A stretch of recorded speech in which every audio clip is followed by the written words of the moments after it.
I think the biggest thing for me today was the theme of seeing God's hands and being God's feet.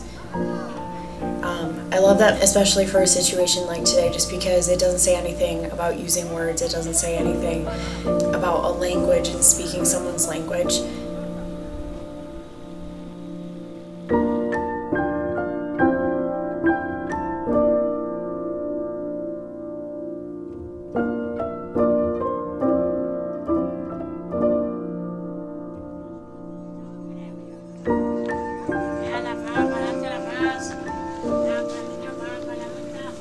I was really apprehensive about seeing the kids and not being able to really communicate with them and speaking Spanish. But it didn't matter because you went in there, you grabbed a hand.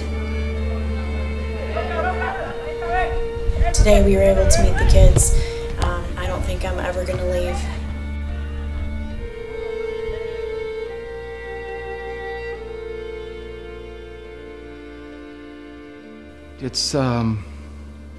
It's maybe not something that I totally understand myself. You know, there's a passion in me for the children at Hogar de Niños, you know.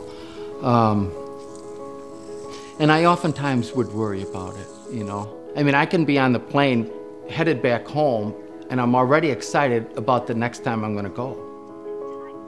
I've studied a lot and realized that we're called to something more than just trying to lead a comfortable life here in the United States. And God made it very apparent to me that He wanted me to be helping in Honduras. The first time I ever went on a surf project, it was in 1989. At that point, my life was spectacular. And I go on a surf project, and I slept on a cot that wasn't very comfortable. We ate food that wasn't the best, but yet it was one of the best weeks of my life.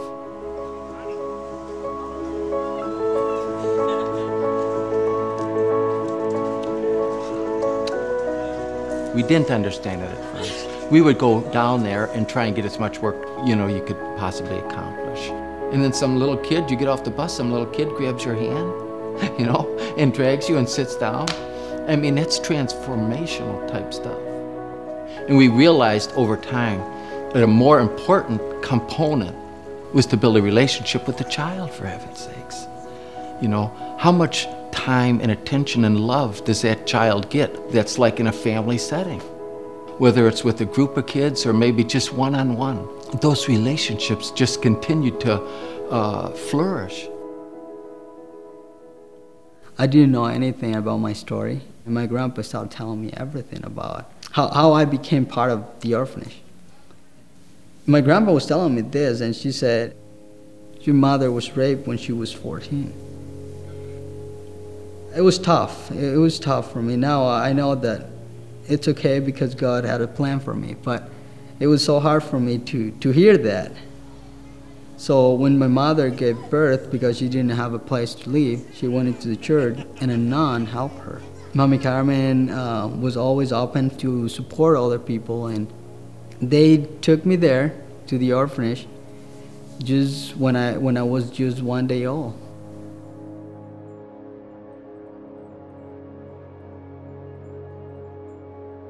I came to Honduras for my first time in 1999. I spent the time out on the farm, and there was a little boy there, Juan Francisco, nicknamed Pancho, and after the first week I just fell in love with the little guy, and I talked to Mr. Allen and said that I would like to sponsor little boy Juan Francisco.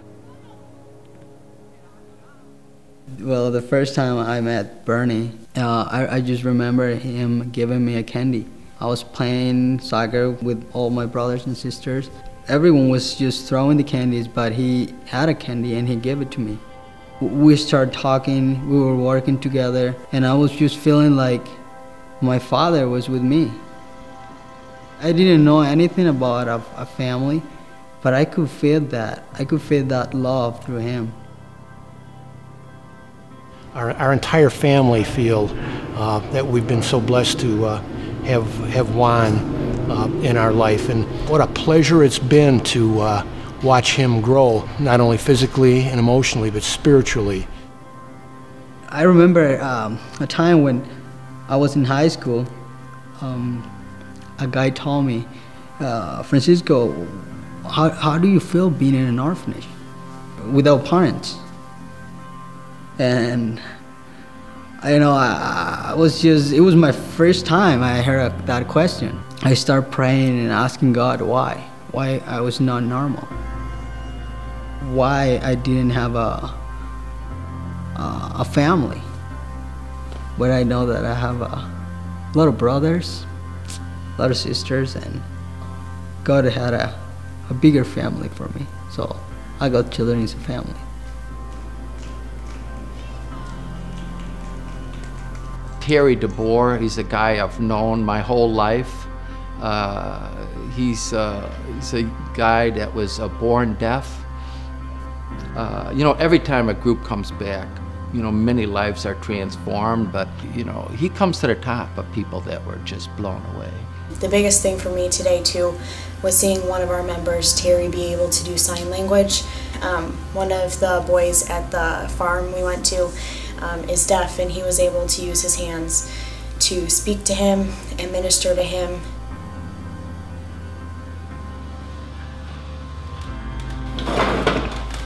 I hope you understand me.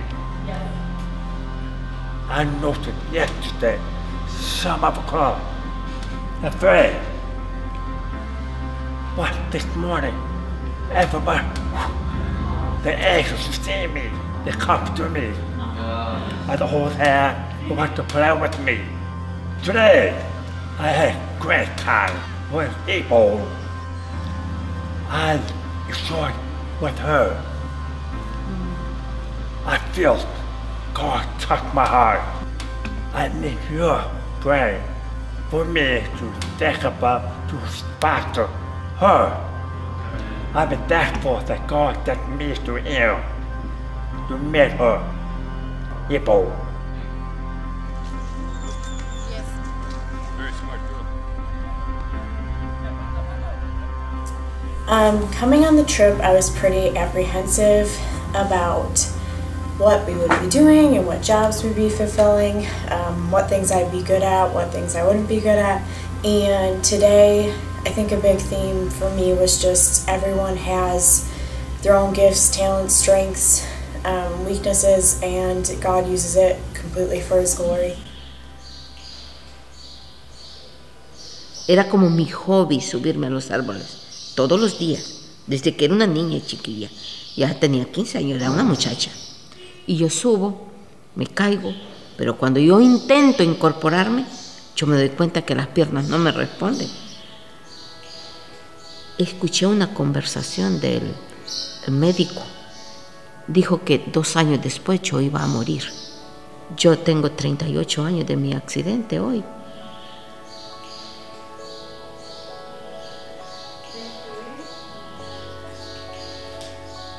El gran provecho que puede sacar una persona con discapacidades, verdaderamente descubrir que uno por sí solo no puede vivir.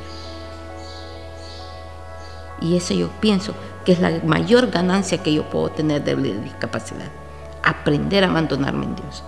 Porque cuando a uno no le falta nada, hasta Dios le puede faltar y ni cuenta se da. En cambio, cuando no lo tiene todo, uno sabe que depende totalmente de Jesús. Y yo espero en Dios que mientras me dé vida, yo pueda continuar viendo que esto crece, pero más que todo, que los niños están creciendo. Bueno, yo nunca lo conocía a mi padrino, pero yo tenía a Alan y a Pamela y Paul, que siempre ellos estaban, sentía yo como que estaban más pendientes de mí. I continue to talk to Pedro. He's madly in love with his wife. He's a tremendous provider for her and their daughters. Anybody would be proud to call him a son. Si no hubiera sido por el hogar, tal vez yo no estuviera en este punto. Que ahora, en vez de que me ayuden a mí, ahora yo estoy ayudando al hogar.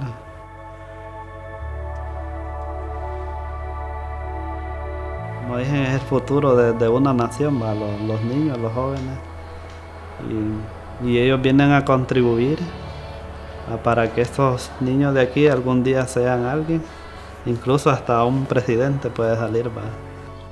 You know, the first time I went down, there was 18 kids, right? you know, and then all of a sudden there's 28, and then 38, 58, 68, 100 kids. There hasn't been a blueprint, you know, for all God's children, and sometimes it was overwhelming.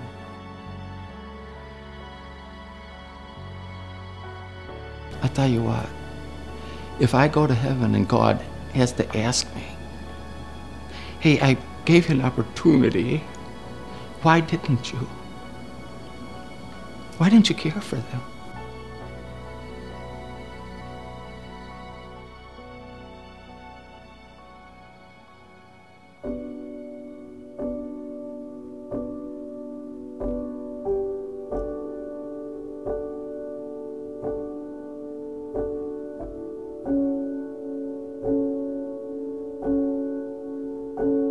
It's hard to figure out why God would even allow you to be part of something like this, right? Because we're all broken. So why would God use you? I don't know.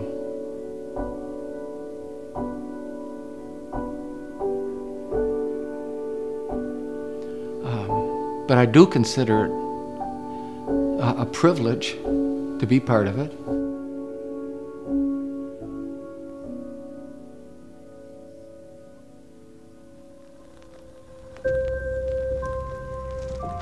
I never thought I'd be able to come down here when we started sponsoring Miguel. I don't know, you sponsor him for so long and he's just this person in Honduras. I just didn't realize like how connected we were with him until I got to meet him. So that's why the letter yesterday from Miguel was so special. Like I could have never imagined that we made that impact. I think what mattered more was the relationship we were able to form through all the letters and words. Once again, this theme, you always think you're giving love, so much love to them, and what you actually receive back you could have never imagined. We've learned probably more from them than they have learned from us, and I look forward to the way God is going to use them in the future. He doesn't need your abilities, but he needs your availability. So take a step of faith.